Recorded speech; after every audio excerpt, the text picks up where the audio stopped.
Hello friends, आज हम उस बीमारी के बारे में जानेंगे जिसने ऑलमोस्ट दुनिया की 20% से ज़्यादा पॉपुलेशन को अपनी पकड़ में लेके रखा है, जो खुद उतनी खतरनाक नहीं है, लेकिन उससे होने वाले कॉम्प्लिकेशंस बहुत ही आपत्तिजनक है और कई बार तो जानलेवा हो सकते हैं, जिसे हम मधुमेह, मधुप्रमेह, शुगर या डायबिटीज़ ऐसे कई नाम से जानते हैं।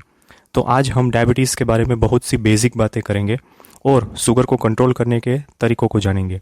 ये वीडियो न केवल पेशेंट्स बल्कि कई सारे डॉक्टर्स के लिए भी बहुत जानकारी देने वाला होने वाला है, तो इसे आखिर तक जरूर देखिएगा। एक्चुअली डायबिटीज़ एक ब्रॉड टर्मिनोलॉजी है।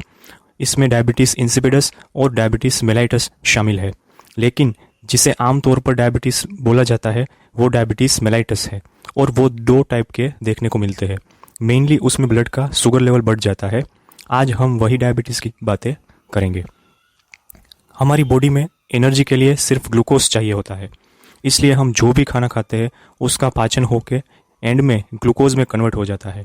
उसमें से हमारी बॉडी को जितनी ज़रूरत होती है उतना उपयोग होता है और बाकी का लीवर में स्टोर हो जाता है, और जब भी फ्यूचर में ज़रूरत पड़ती है तो उसका उपयोग कर सकते हैं। ये सभी चीज़ें यानी ग्लूकोज का एनर्जी में कन्वर्ट होना, उसका स्टोर होना और ज़रूरत पड़ने पर लीवर में से फिर से ग्लूकोज का ब्लड में आना, ये सब पर एक केमिकल का कंट्रोल रहता है और उसे इंसुलिन कहते हैं। नॉर्मली बॉडी में इंसुलिन पेंक्रियाज नाम के अंग में पाए जाने वाले बीटा सेल्स में बनता है और उसका काम ब्लड के शुगर को उपयोग में लेना और या ज़्यादा शुगर हो तो इसे लीवर में स्टोर कर देना। ये सबसे इंसुलिन का ब्लड के शुगर लेवल को कम कर देता है।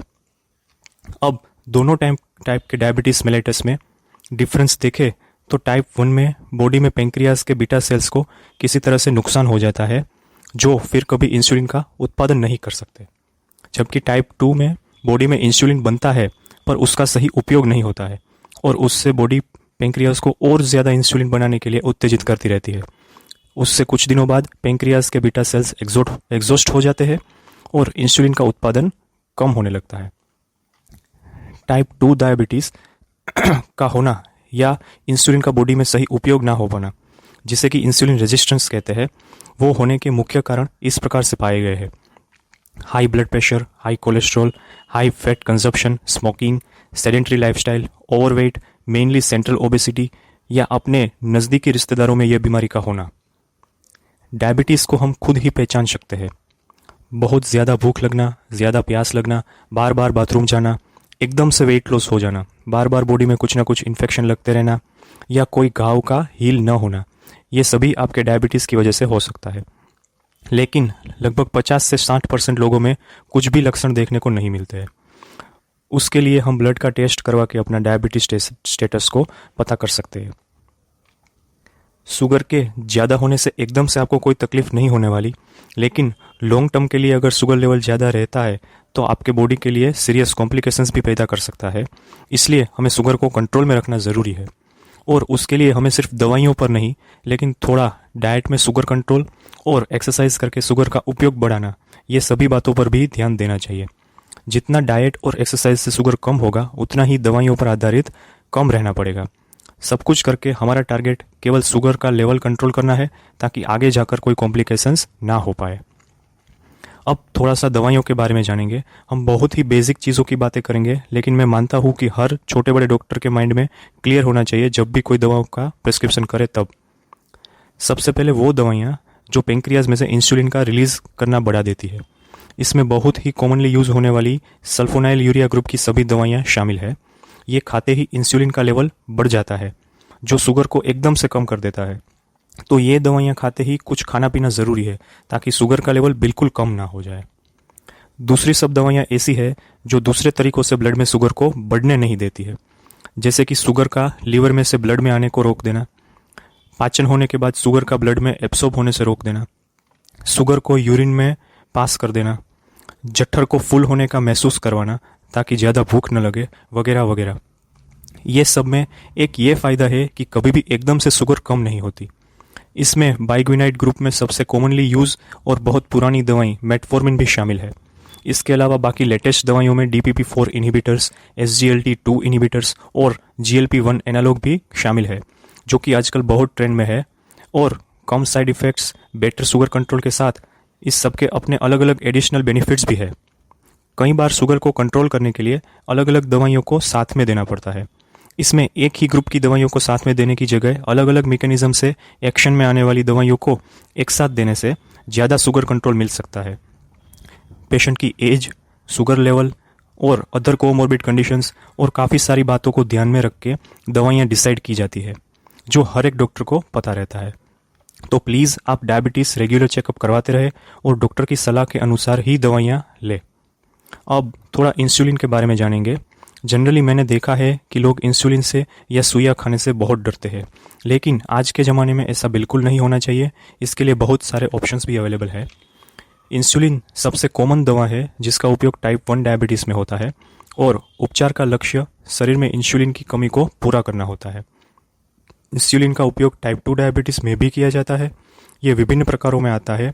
आपको किस इंसुलिन की ज़रूरत है वह उस बात पर निर्भर है कि आपकी इंसुलिन की कमी कितनी गंभीर है। ये फास्ट एक्टिंग, शॉर्ट एक्टिंग और लॉन्गर एक्टिंग फॉर्म में भी आता है। पहले के ज़माने में जानवरों में से इंसुलिन निकाल के मरीजों को लगाए जाते थे, उसे बोवाइन इंसुलिन कहते हैं। उसमें कई बार एलर्जिक रिएक्शन हो सकता है, लेकिन उसके बाद ह्यूमन इंसुलिन उपयोग में आने लगा। उससे एलर्जी का प्रॉब्लम काफ़ी कम हो गया है और आजकल भी ये ह्यूमन इंसुलिन काफ़ी सारी जगहों पर यूज़ किया जाता है। लेकिन सबसे लेटेस्ट और लेबोरेटरी में मोलिकुलर टेक्निक से बनाया गया और लगभग ह्यूमन इंसुलिन के जैसा ही स्ट्रक्चर वाला इंसुलिन एनालॉग भी अवेलेबल है। इसमें स्ट्रक्चर में थोड़ा बहुत चेंजेस करके उसे fast acting, short acting, intermediate acting और लॉन्गर एक्टिंग ऐसा बनाया जा सकता है।